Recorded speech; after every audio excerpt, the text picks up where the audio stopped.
Everyone, कैसे हैं आप सभी। आई होप बहुत अच्छे से ही होंगे।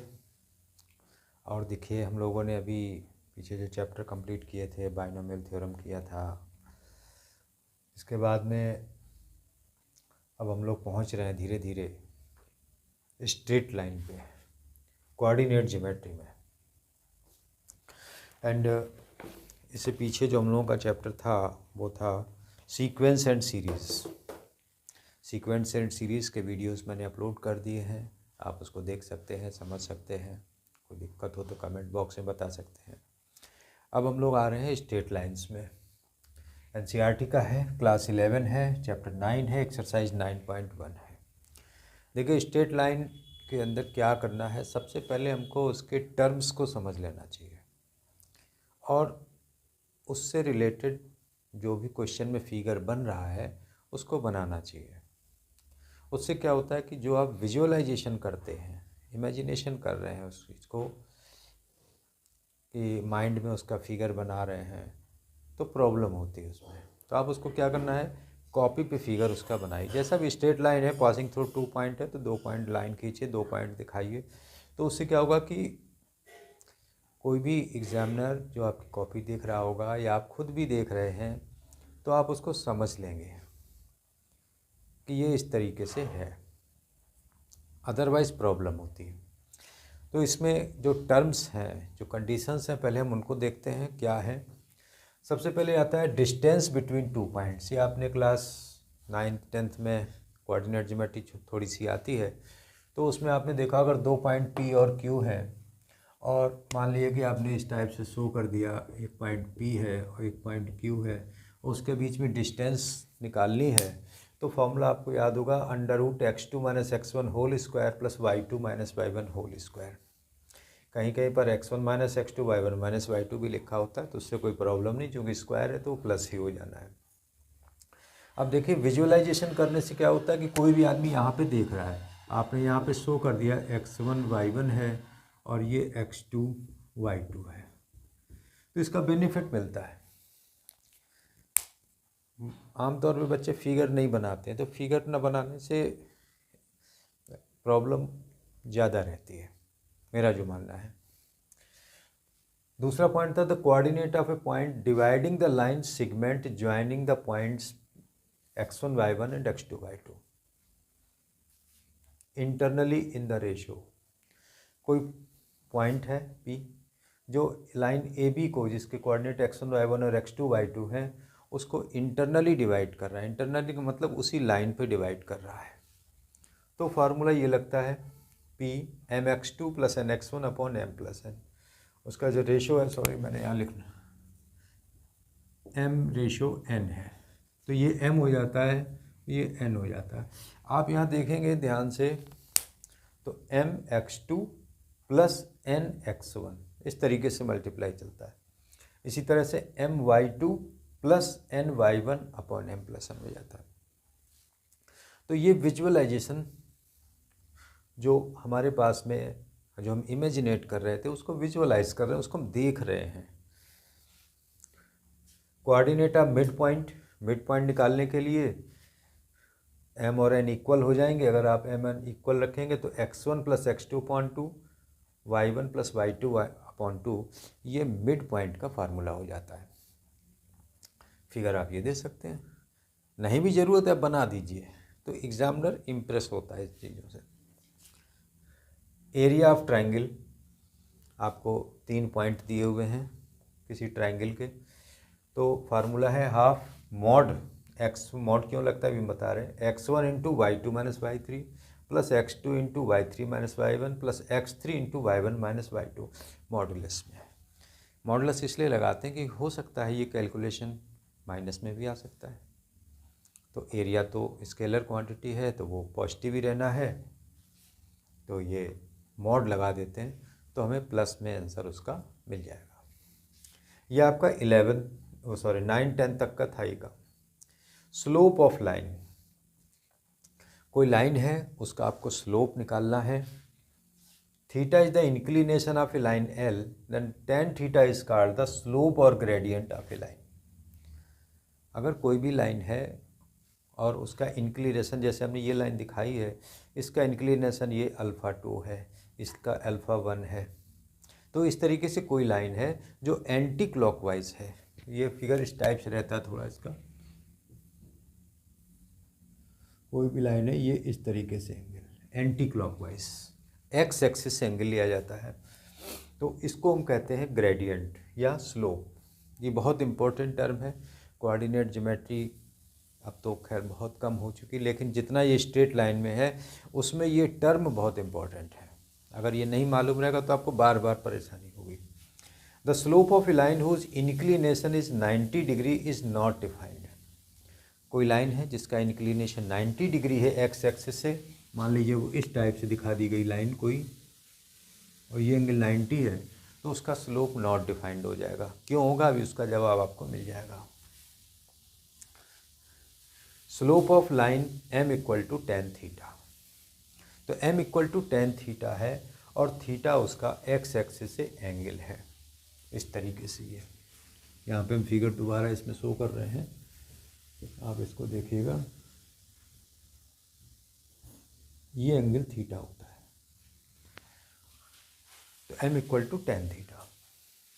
Slope of X axis is m equal to tan zero. X axis self से एंगल कितना बनाएगा, 0 बनाएगा, तो स्लोप उसका टेन जीरो, ये 0 हो जाएगा। और Y axis m equal to tan 90, क्योंकि वाई एक्सिस सेल्फ से 90 डिग्री एंगल बनाता है, सॉरी एक्स एक्सिस से, तो टेन 90 नॉट डिफाइंड होता है, इसलिए ये आपको ये बताया गया है यहाँ पे, ये कंडीशन 90 डिग्री पे नॉट डिफाइंड है। तो ये समझना होता है कि मेजर्ड एंटी क्लॉकवाइज। ध्यान रखिएगा कि जब भी आपको स्लोप निकालना है तो angle measured anti clockwise from positive direction of X axis. ठीक है, जैसे ये हमने दिया है, ये पॉजिटिव डायरेक्शन है, ये लाइन है, ये मेजर्ड एंगल हो जाता है इसका। ठीक है, slope of line joining two points. कोई लाइन है, दो पॉइंट ए बी दिए हुए हैं, उसका स्लोप आपको निकालना है, तो सीधा y2 minus y1 upon x2 minus x1। ये टर्मिनोलॉजी अगर नहीं मालूम रहेगी तो बहुत प्रॉब्लम होगी। Slope of parallel lines. दो लाइंस अगर पैरेलल हैं तो उनके स्लोप्स इक्वल होंगे। ये कंडीशन बहुत आगे तक आपको ज़रूरत पड़ती रहेगी। और परपेंडिकुलर है तो m1 m2 इक्वल टू -1 हो जाता है। ये टर्म्स इसके हैं, ये आपको याद रखने हैं, बिना इसके हम नहीं चल पाएंगे। नेक्स्ट है एंगल बिटवीन लाइंस। कोई दो लाइन दी हुई हैं और उनके बीच का एंगल हमको निकालना है। तो if angle between lines is theta, जैसे हमने ये फिगर दिया, एक लाइन ये जा रही है, एक लाइन ये जा रही है, जो एक्स एक्सिस से एंगल α2 और α1 बना रही हैं, और ये एंगल थीटा है इनके बीच का। तो स्लोप का फार्मूला होता है tan theta equal to m2 minus m1 upon 1 plus m1 m2। और सिंपल सा फार्मूला है। अब इस वैल्यू में दो केस आ सकते हैं, एक हो सकता है कि वैल्यू पॉजिटिव आ जाए, हो सकता है कि वैल्यू नेगेटिव आ जाए।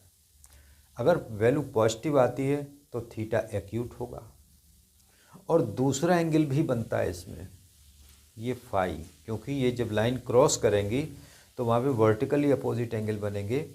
ये थीटा है तो ये 180 माइनस थीटा, यानी ये फाई हो जाएगा, तो ये ऑब्ट्यूस हो जाएगा, यानी एक एक्यूट एक ऑब्ट्यूस।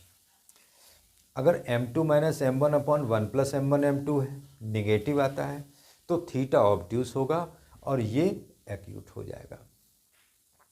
लेकिन most commonly tan theta equal to mod m2 minus m1 upon 1 plus m1 m2, ये आपको यूज़ करना है। अगर पॉजिटिव कहता तो मॉड लगा लीजिए, पॉजिटिव में आ जाएगा। ठीक है, मान लिया कि ये एक नंबर अननोन कर देता है, ये दे देता है, तो मॉड लगा के इसको हम प्लस माइनस, मॉड जब भी हटाते हैं तो प्लस माइनस लगा लेते हैं। तो इस तरीके से ये इसकी सारी कंडीशंस हैं। बस ये ज़रूर समझना है, इसमें थोड़ा सा हम दोबारा इसको फिगर को देख सकते हैं कि कोई लाइन आपने बनाई है तो ये एंगल होता है स्लोप के लिए मेजर्ड एंटी क्लॉकवाइज, क्योंकि ये अगर टर्म्स समझ में नहीं आता है तो सवाल में प्रॉब्लम हो सकती है। आप सबसे पहले इन कंडीशंस को समझें, उसके बाद आगे बढ़ते हैं हम लोग।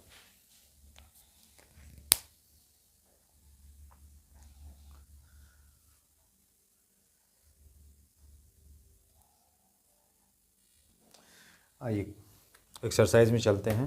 क्वेश्चन नंबर 1 तो देखिए ड्रॉ करना है कोऑर्डिनेट्स को, वो आप सिंपली ड्रॉ कर सकते हैं, इसमें कोई दिक्कत नहीं है। क्वेश्चन नंबर 2 समझना है। The base of an equilateral triangle with side 2a lies along the Y axis. जो इक्विलेटरल ट्रायंगल का बेस है वो वाई एक्सिस पे लाई कर रहा है। साथ में कंडीशन क्या है, lie mid point of the base is at the origin. जो मिड पॉइंट है वो इस ओरिजिन पर है। ठीक, तो ए डिस्टेंस ये हो गई, ए डिस्टेंस ये हो गई, तो इसका कोऑर्डिनेट क्या हो जाएगा 0 माइनस ए, इसका कोऑर्डिनेट क्या हो जाएगा 0 ए। अब सी का कोऑर्डिनेट निकालना है, तो सी का कोऑर्डिनेट निकालने के लिए हमको ओ सी डिस्टेंस मालूम होनी चाहिए। तो हमने इस ट्रायंगल ए ओ सी को लिया, O C equal to under root A C square minus O A square. अब ए सी हमारे पास में 2a है और ओ ए हमारे पास में a है, तो 4a स्क्वायर माइनस ए स्क्वायर 3a स्क्वायर, तो a√3 हो जाएगा। तो अब यहाँ पर कंडीशन इन्होंने ये नहीं बोला है कि C point positive X axis पर है या नेगेटिव एक्स एक्सिस पर है, तो हमको दोनों केस देने पड़ेंगे। अगर वो इधर की तरफ है, पॉजिटिव एक्स एक्सिस पर है, तो ये डिस्टेंस a√3, तो कोऑर्डिनेट हो गए a√3 0, ए का 0 ए, वाई बी का 0 माइनस ए। सिमिलरली अगर ये सी निगेटिव एक्स एक्सिस पर है, तो ये डिस्टेंस माइनस a√3 से शो हो जाएगी, तो माइनस a√3 0, ये दोनों पॉइंट्स वहीं पर हैं। तो देखिए अब यहाँ पर हमने इसका जो फिगर बना दिया, इससे एग्जामिनर आपके सॉल्यूशन को कम पढ़ेगा, एक फिगर को ज़्यादा देखेगा। तो इसको विजुअलाइज करने की कोशिश कीजिए जितना कर सकते हैं। क्वेश्चन नंबर 3 इसी टाइप से था। Find the distance between P x1 y1 and Q x2 y2। तो पी क्यू निकालेंगे तो ये तो फार्मूला आपको मालूम ही है, x2 minus x1 under root x2 minus x1 whole square plus y2 minus y1 whole square. अब इसमें दिया है कि P Q is parallel to Y axis. अगर पी क्यू वाई एक्सिस के पैरेलल होगा तो इसका जो वाई कोऑर्डिनेट है वो इक्वल हो जाएंगे। तो y कोऑर्डिनेट इक्वल होंगे तो y1 इक्वल टू y2 हो जाएगा, तो ये 0 हो जाएगा, तो under root x2 minus x1 whole square, तो x2 माइनस x1 मॉडुलस में इसको हम ले लेंगे। हो सकता है कि x1 माइनस x2 से आ जाए या x2 माइनस x1 से, इसलिए मॉड में उसको लेना है, डिस्टेंस सेम रहेगी। दूसरा पॉइंट था P Q is parallel to X axis. अगर पी क्यू एक्स एक्सिस के पैरेलल होगा तो इसका इस तरीके से लाइन आएगी, तो इसका जो x कोऑर्डिनेट है वो सेम होगा। यहाँ से हम देख सकते हैं, यहाँ से भी हम इसको देख सकते हैं। ये समझने की चीज़ है, आप सॉल्यूशन देखेंगे जल्दी दिमाग में एंटर नहीं होगा, फिगर बना होगा तुरंत एंटर होता है वो चीज़। तो x1 इक्वल टू x2 जब हम यहाँ पर रखेंगे तो under root y2 minus y1 whole square, यानी mod of y2 minus y1 आ जाएगा इसमें। ठीक है, आप इसको नोट करें।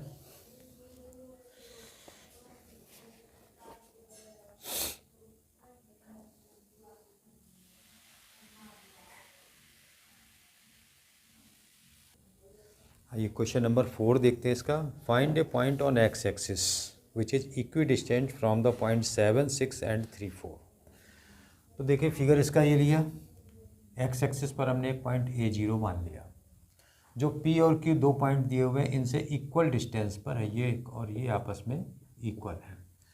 तो एक पॉइंट A0 कंसीडर किया। अब कंडीशन क्या है कि AP इक्वल टू AQ, ये आपको दिया हुआ है कि ए पॉइंट पी और क्यू से इक्वल डिस्टेंस पर है। स्क्वायर करेंगे तो A P square equal to A Q square हो जाएगा। अब ए पी की वैल्यू क्या होगी, ए माइनस 7 का स्क्वायर प्लस 0 माइनस 6 का square equal to A Q होगी A minus 3 whole square plus 0 minus 4 whole square. Square खोली तो A square plus 49 minus 14a plus 36 equal to A square plus 9 minus 6a और minus 4 का square 16। Constant इधर ले लिए तो 49 plus 36 minus 9 minus 16 equal to 14a minus 6a। ये इधर ट्रांसफ़र कर देते हैं, तो 49 माइनस 9 40 हो गया, 36 माइनस 16 20 और ये 8 है, तो ये हो गया 60/8। 4 से कैंसिल कीजिए इसको तो ये 15 हो गया, अब ये 2 हो गया। ए की वैल्यू आपको मिल गई 15/2।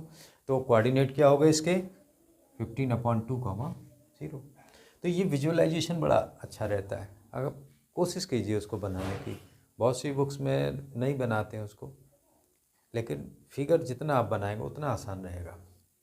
क्वेश्चन नंबर 5 है, find the slope of a line which passes through the origin. अब देखे रखे एक लाइन एल है जो ओरिजिन से पास हो रही है। आपने सवाल पढ़ लिया, बहुत धीरे धीरे पढ़िए सवालों को, जल्दी नहीं पढ़ना है। लाइन एल बनाई जो ओरिजिन से पास दिखा दी मैंने। एक्सेस वाला जरूरी नहीं होता कि मैं वो एक्स वाई एक्सेस ले करके बनाता तो फिर तो कॉम्प्लिकेशन ज़्यादा हो। सिंपल फिगर दिखाइए। And mid point of line segment joining the point 0-4 and 8 0। तो इन दोनों पॉइंट्स के ये 0-4 और 8 0 के मिड पॉइंट इसका हो गया, मान लिया हमने आर है, इससे ये लाइन पास हो रही है। फिगर दिख रहा है उसमें। अब हम क्या करेंगे, स्लोप निकालने के लिए किसी भी लाइन का स्लोप निकालना है, या तो एंगल मालूम हो एक्स एक्सिस से या 2 पॉइंट मालूम हो। आपने फॉर्मूला पीछे देखा ही है।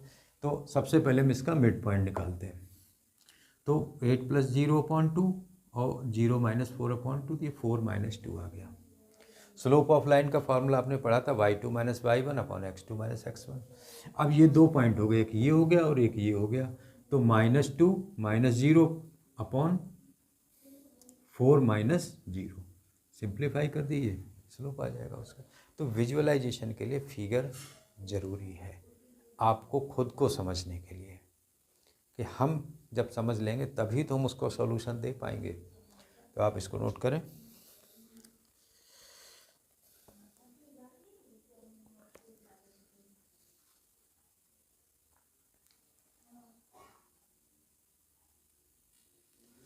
आइए क्वेश्चन नंबर 6 देखते हैं। Without using the Pythagoras theorem so that the points are the vertices of right angle triangle. आपको ये 3 पॉइंट दिए हुए हैं और ये कह रहा है कि ये पाइथागोरस थ्योरम आपको यूज़ नहीं करना है, डिस्टेंस फॉर्मूला वगैरह लगा नहीं लग सकते इसमें, और आपको राइट एंगल ट्रायंगल शो करना है। तो राइट एंगल ट्रायंगल में एक कंडीशन होती है कि एंगल एक 90 डिग्री होता है। तो 90 डिग्री शो करने के लिए हमको 2 लाइंस परपेंडिकुलर शो करनी होगी, या एनालिसिस पे चलना ज़रूरी होता है। अब देखिए हमने यहाँ पे फिगर दिया, ए बी सी तीनों पॉइंट शो किए। अब तीनों लाइंस के आप स्लोप निकाल लीजिए। स्लोप ऑफ ए बी निकाला, m1 मान लिया, तो 5 - 4/3 - 4, तो 1/-1 ये -1 आ गया। स्लोप ऑफ बी सी निकाल लीजिए, तो -1 - 5/1 - 3, तो -6/-4 ये 3/2 आ गया।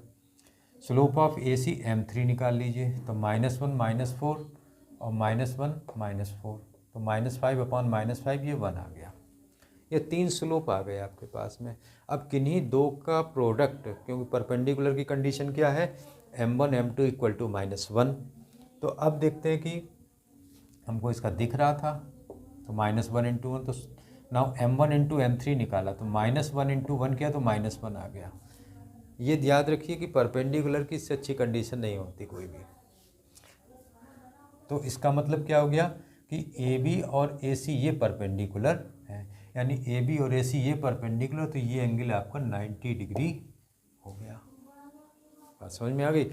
तो the given vertices are of right angle triangle. ठीक,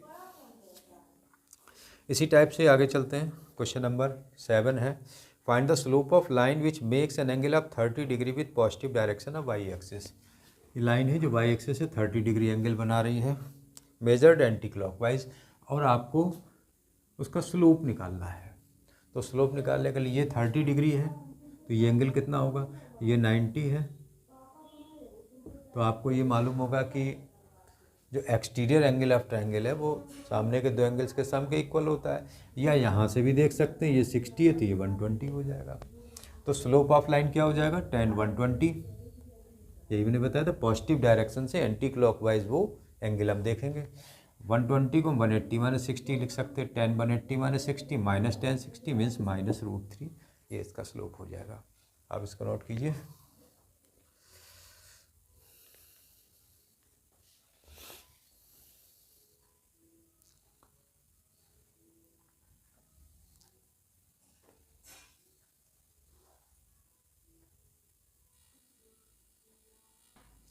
आइए नेक्स्ट क्वेश्चन देखते हैं। 8th, without using distance formula so that the, ये आपको 4 पॉइंट दे रहे हैं, are the vertices of a parallelogram.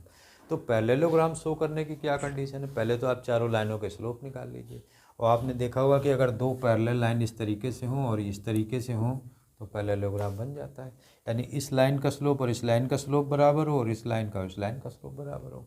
तो हम क्या कर रहे हैं देखिएगा, स्लोप चारों पॉइंट ही लिख लिए, स्लोप ऑफ ए बी निकालिए, slope of B C, slope of C D, slope of A D. तो अब देख रहे हैं ये 1/6 आ रहा है और ये 1/6 आ रहा है, यानी slope of A B equal to slope of C D, तो A B parallel C D हो गया। और बी सी का स्लोप देखिए और ए डी का देखिए, दोनों इक्वल हैं, तो B C parallel A D हो गया। Therefore given points are vertices of parallelogram, से हो जाता है। इसी तरह से क्वेश्चन नंबर 9 है, find the angle between x axis and the line joining the point 3-1 and 4-2। ये एक्स एक्सिस है और ये दो कोई पॉइंट है ए बी, तो इसके बीच का एंगल ये अल्फ़ा ले लीजिए, इसका स्लोप निकालिए, क्या होगा स्लोप y2 - y1, तो -2 - -1 अपॉन 4 - 3, यानी -2 + 1, और ये 1 आ गया तो -1 आ गया। तो angle m equal to tan theta होता है, यहाँ हम लिख दे रहे हैं इसको m equal to tan theta, तो tan अल्फ़ा इक्वल टू -1 हो गया। अब -1 वैल्यू किस एंगल की है, आपने ट्रिग्नोमेट्री में सीखा ही 135 की होती है, तो अल्फ़ा 135 आ जाएगा, स्लोप इसका 135 हो गया। ठीक है, आप इसको नोट कीजिए।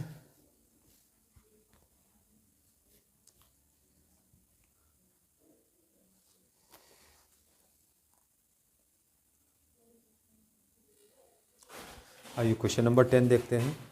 The slope of a line is double the slope of another line.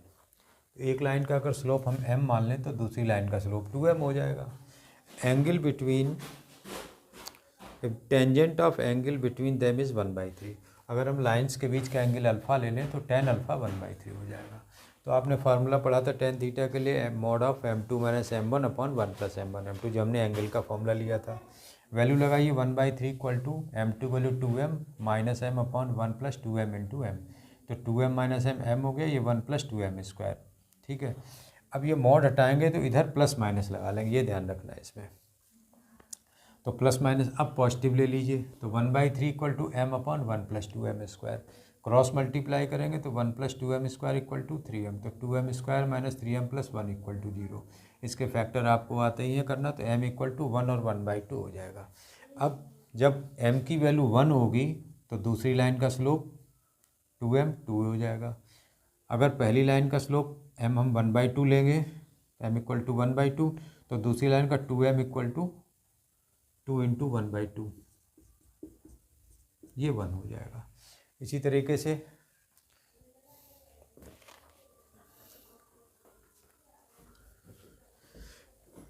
Same way में हम m इक्वल टू -1/3 लेंगे, तो -1/3 equal to m upon 1 + 2m²। Cross multiply करेंगे तो -1 - 2m² इक्वल टू 3m। इसको उधर ट्रांसफ़र करेंगे तो 2m² + 3m + 1 equal to 0। Factor आप कर ही लेंगे, m इक्वल टू -1 और -1/2। सेम वे में m1 अगर हम -1 लेंगे तो दूसरी वैल्यू -2 हो जाएगी, और अगर हम -1/2 लेंगे तो पहला स्लोप -1/2, दूसरा स्लोप 2m 2 × -1/2, ये -1 हो जाएगा। बस इस तरीके से आपको ये सिंप्लीफाई कर देना है इसमें। ठीक है, तो आप इसको नोट करें।